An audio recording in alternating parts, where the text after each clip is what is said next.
Moltan kabajamtoota dhaggeeffattoota keenya sagantaa raadiyoo BBC Afaan Oromoo galgala kanaa kunoo jalqabee jira. Filannoon biyyaalessaa Keeniyaa har'a gaggeeffamaa ture xumurameera. Filattootni maal jedhu? Ingisi guddanami baay'een nama qaqqaxay ganama dhaqqabannee namni filanne pirezidentii dhoofnee gabanaa dhoofnee senetaa dhoofnee. Taateewwan gurguddoo filannicha irratti mudatanis isinitti himna. Gama biraatiin hojjettoota mootummaa dabalatee jiraattotni godina Guraagee lagannaa hojii gaggeessaa oolan sababa maaliin akka ta'e gaafannee jirra. Itoophiyaatti dhukkuba harree hin beekamne mudateen harrootni 100 ol du'uus dhageenyee jirra. Akkasumas FBI mana jireenyaa Doonaald Tiraamp sakatta'uu muddama uumuu oduu gabaabaa keessatti qabannee jirra. Saganticha kan isiniif dhiyeessu Anzaalaalam Taaddisaati.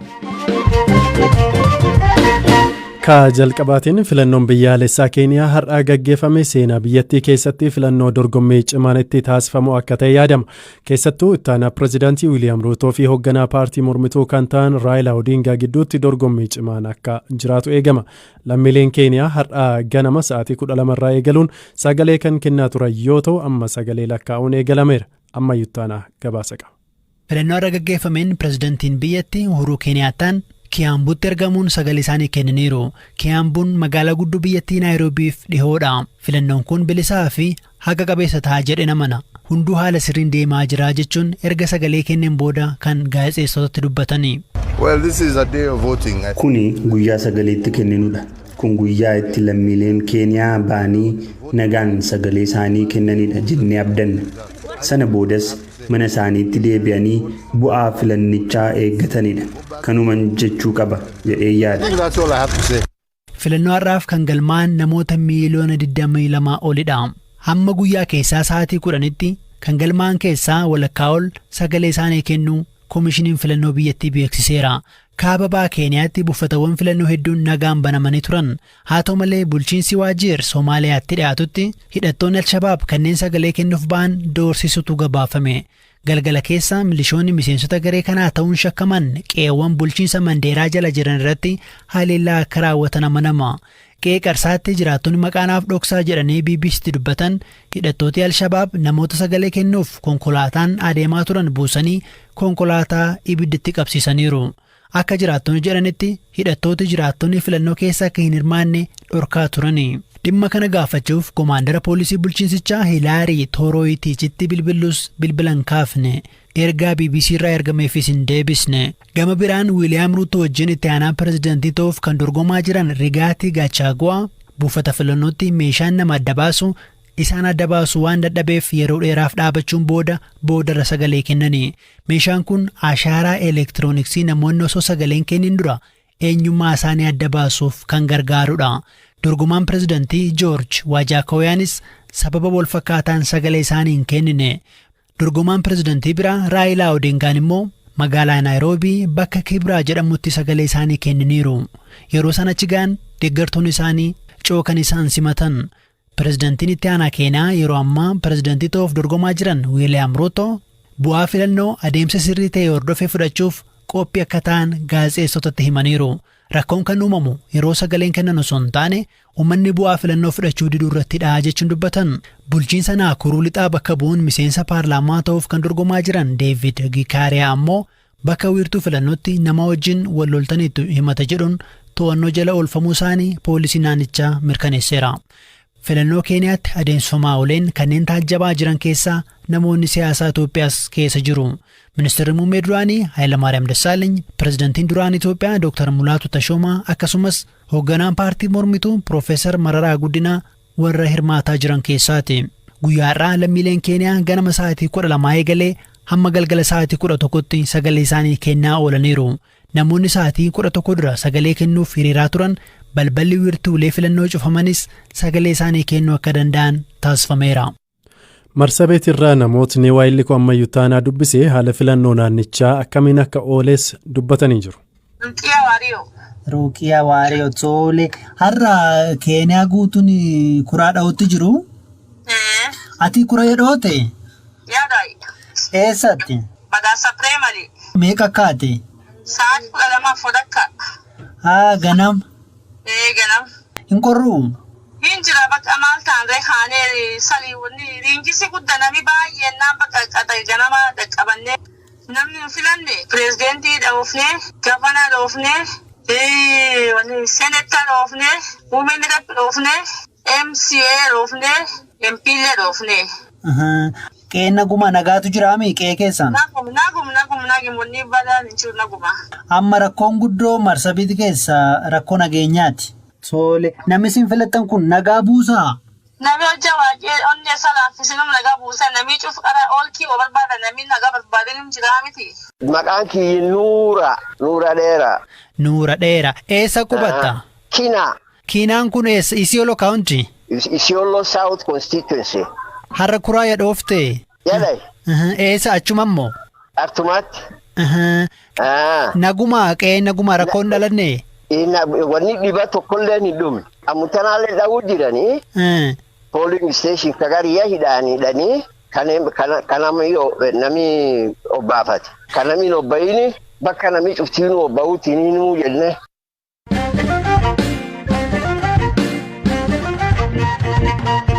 Kan itti aanutiin naannoo kibbaa godina goofaatti guyyaa muraasa keessatti harroonni 148 tasa du'uun isaanii dhaga'ameera. Harrootni kunneen kan du'an sababa dhibee ammatti maalummaan isaa hin beekamneenidha. Godina goofaatti waajjira qonnaatti hoogganaan qabeenya bineensotaa fi qurxummii obbo Muluqaan Tamasgeen akka BBC'tti himanitti dhibeen kun yeroo gabaabaa keessatti lubbuu beelladoota kanaa galaafata.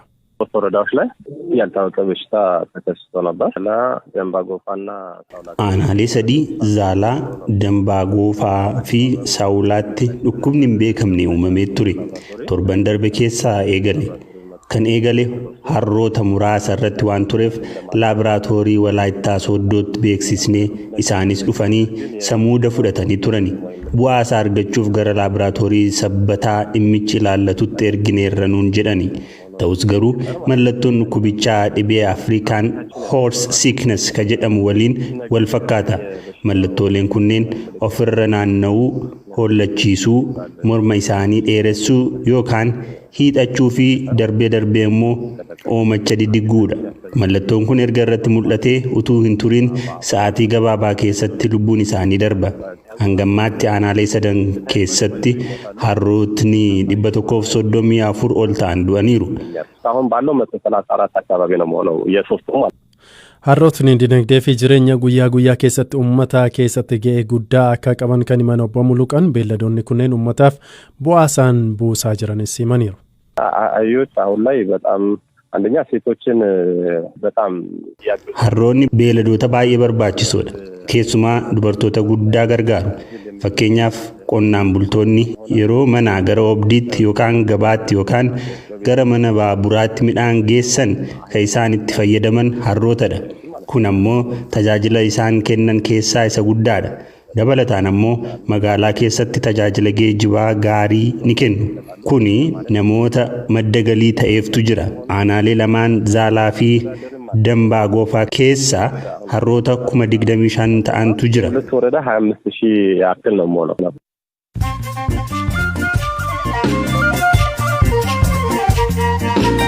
Sagantaa raadiyoo BBC Afaan Oromooti kan caqasaa jirtan gidduun oduu gaggabaaboon isinitti hima. Pireezidaantiin duraanii US Doonaald Tiraamp poolisiin FBI mana jireenya isaa Floriidaatti argamu weeraruun sakatta'uu isaa hime. Kaayyoon sakatta kanaa Tiraamp yeroo aangoo pireezidaantummaarraa bu'u dookumentiiwwan manatti fudhatee galetu jira jedhamee waan shakkameef sakattaa kanaan poolisiin waraqaaleen qorannoo fudhatee akka jirus abukaatoon Tiraamp kan taate Kiristiinaa Boob himteetti. Raashiyaan akka US meeshaa waraanaa niwukileeraa ishee irratti sakatta'insa hin taasifneef dhorkuu beeksifte. Waliigalteen sakatta'insa meeshaa niwukileeraa hayyama New Start jedhamu biyyoota lamaan gidduutti bara 2011 taasifamus Raashiyaan dhorkaan kun haaluma bu'uura haalota addaa waliigalticharra kaa'ameenii jetteetti. Ameerikaan hidhattoota Al-Shabaab irratti xiyyeeffachuun Somaaliyaa bulchiinsa Hiiraan keessatti haleellaa qilleensaa gaggeessuu ishee miidiyaaleen Somaaliyaa himan. Haleellaan kun waamicha mootummaan Somaaliyaa godheen kan gaggeeffame yoo ta'u, kan duraa haleellaa qilleensaa lamaan waxabajjii fi adoolessa keessa loltoota Al-Shabaab 7 ajjeefamuu isaanii qondaaltotni US ibsaniiru.